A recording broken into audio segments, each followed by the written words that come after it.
El libro del profeta Oseas.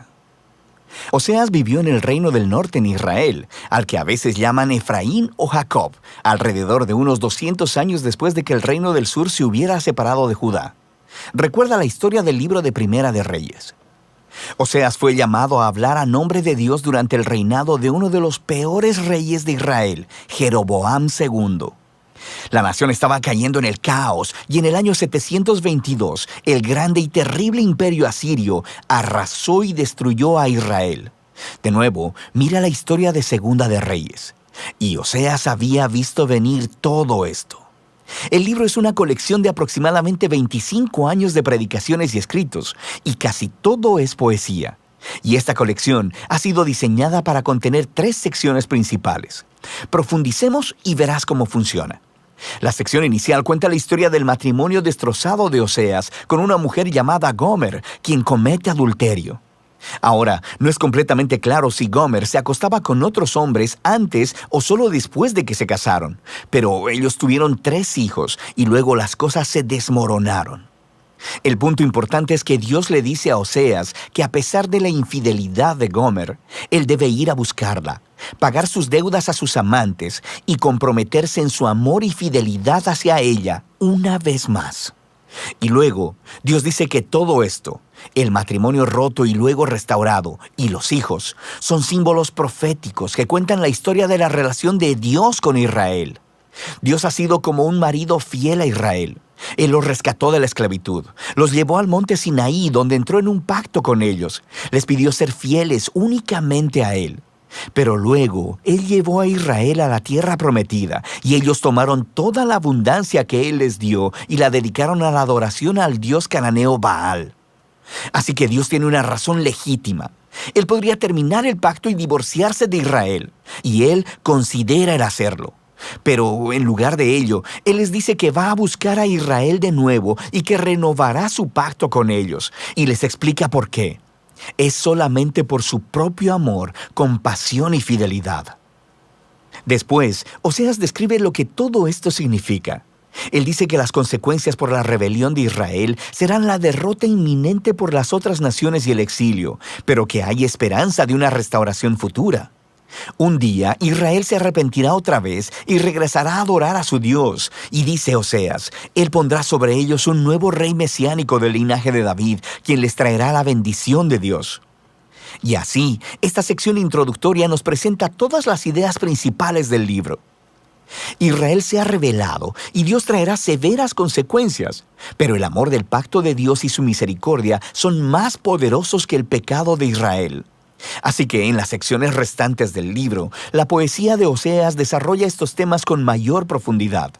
Tenemos 2 colecciones de las acusaciones y advertencias para Israel, y luego cada una de estas concluye con un poema lleno de esperanza acerca de la misericordia de Dios y de la esperanza para el futuro.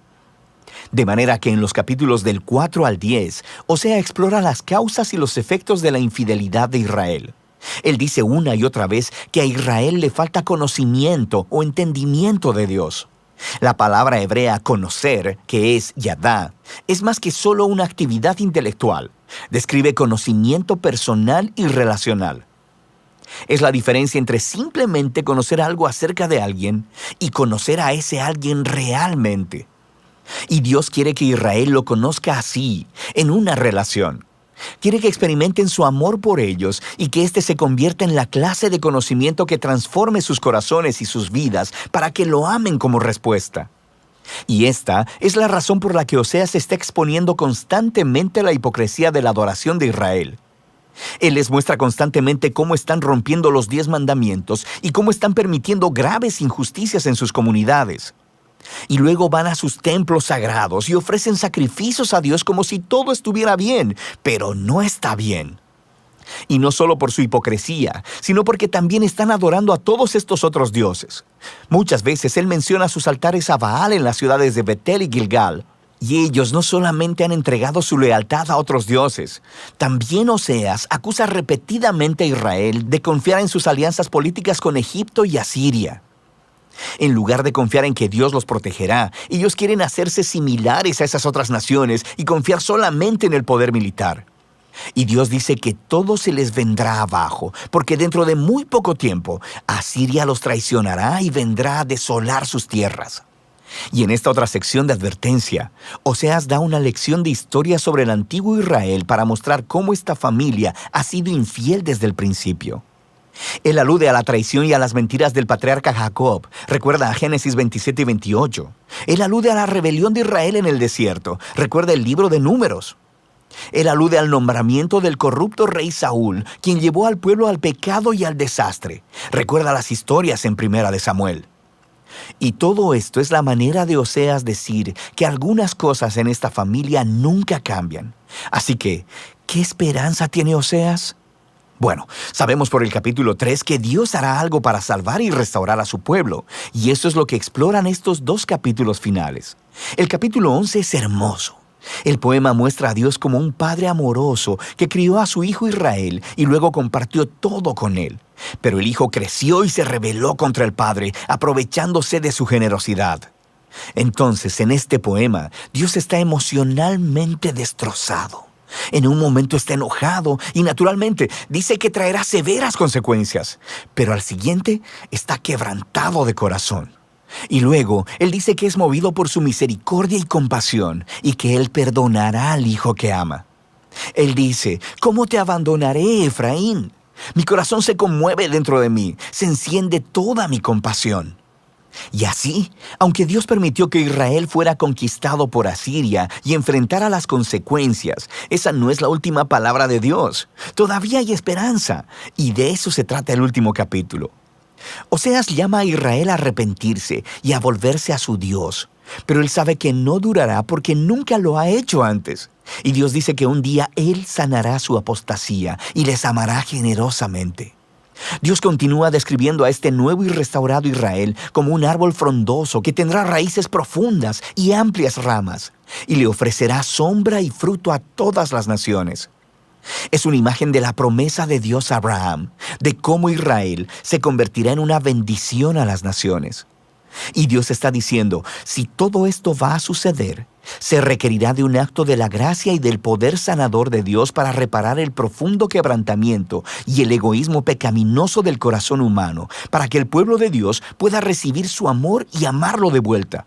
Eso es lo que Dios promete hacer. Ahora, después de este poema encontramos las últimas palabras del libro. Son como una nota añadida. Probablemente son del autor que reunió la poesía de Oseas y ahora quiere hablarte a ti, al lector, por un momento. Y él dice, ¿quién es sabio y prudente para entender todo esto? En otras palabras, los poemas de Oseas. Los caminos del Señor son rectos y los justos andan por ellos, pero los rebeldes tropiezan en ellos. Así que el autor quiere que sepas que la poesía de Oseas para el reino del norte, Israel, no está encadenada al pasado. Esta revela profundas verdades acerca del carácter de Dios, de sus propósitos y de la naturaleza humana. Y aunque Dios debe y trae su justicia sobre la maldad humana, su propósito final, su corazón, es sanar y salvar a su pueblo. Y de eso se trata el libro de Oseas.